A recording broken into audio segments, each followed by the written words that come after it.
Баршаңызға сәлем достар, менің каналыма қош келдіңіздер. Сіздермен бірге ақерке. Бүгін бәріміздің мектеп кезінде сүйіп жейтін лакомканы жасайтын боламыз. Дәмі өте керемет болып шығады. Міндетті түрде жасап көріңіздер, және де менің YouTube парақшама тіркеліп, жанында тұрған қоңырауша белгісін белгілеуді ұмытпаңыздар. Ең алдымен ыдысымызға 2 жұмыртқа, үстіне жылы сүт, одан соң шекер қосамыз да барлығын жақсылап араластырамыз, және де сары майымызды қосамыз. Төменгі описанияға қанша мөлшерде керектігін барлығын жазып қалдырамын. Енді араластырып болғаннан кейін ашытқымызды қосып тағы да араластырамыз. Енді ұнымыздың жарты бөлігін осылай өлшеп алып қосамыз. Бірден бәрін қосып жіберуге болмайды, өйткені қамырларыңыз қатты болып қалуы мүмкін. Осылай шетінен қосып лопатканың көмегімен араластырамыз да көз мөлшерімізбен ұнды қазір қалған бөлігін қосатын боламыз. Ұнды тағы да көп қосып жібермеңіздер, өйткені қамырымыз жұмсақ болып үйлену керек. Мінеке қамырымыз дәл осылай илейміз қамырды. Енді осының бетін пищевоймен жауып 1 сағатқа жылы жерге қалдырып қоямыз. Енді заварной крем жасаймыз. Заварной кремге 1 жұмыртқа, шекер қосамыз, одан кейін 1 ас қасық кукурузный крахмал. Барлығын жақсылап араластырамыз да үстінен сүтімізді қосамыз. Сүттеріңіз салқын болса да бола береді.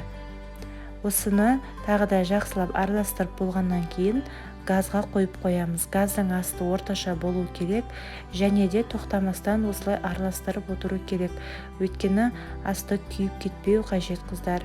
Мінекей қоюланғанша араластырамыз. Бұл жерде уже дайын болып қалды. Қою болғаннан кейін оттан алып, осылай суытып алған соң тоңазытқышқа жарты сағатқа қалдырып қоямыз. Ол уақытта қамырымызды жасаймыз. Қамырымыз дайын болып қалды. Ашып, енді ұнымызды сеуіп, осыны қазір 2 бөлікке бөлеміз де.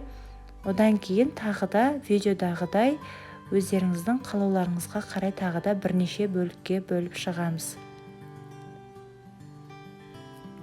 Барлығын бөліп болғаннан кейін қолымызбен әдемілеп дөңгелектеп аламыз. Енді оқтаудың көмегімен жайып шығамыз. Қатты жұқа болмау керек, яғни орташа етіп жайып аламыз. Қамырымыздың барлығын жайып болғаннан кейін осылай қазір ортасына сұйық май жағып шығамыз.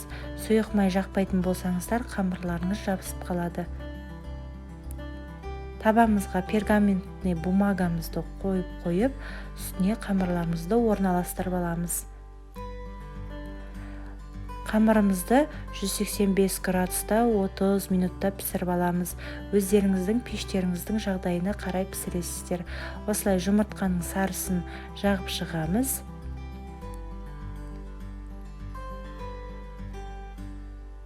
Және де пісіруге жібереміз.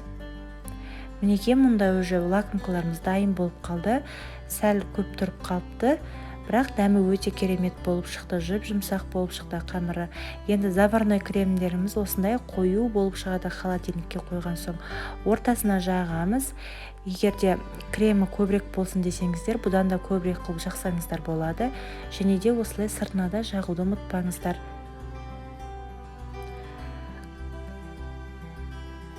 Барлығына әдемілеп тұрып жағып аламыз. Осындай жаңғақты немесе арахис орехтарды майдалап осылай аунатып аламыз. Жаңғақта бола береді, және де осындай вафельный крошканы қолдансаңыздар болады. Бұл да өте дәмді болып шығады. Осылай барлығын аунатып шығамыз. Лакомкаларымыз мінеке қыздар дайын болды. Өте дәмді болып шығады. Сізге және балаларыңызға ұнайды деген ойдамын. Міндетті түрде менің видеода көрсетілген рецептпен жасап көріңіздер. Барлықтарыңызға ас болсын. Менің арнама тіркелуді ұмытпаңыздар. Алдағы уақытта әртүрлі рецепттермен бөлісетін боламын.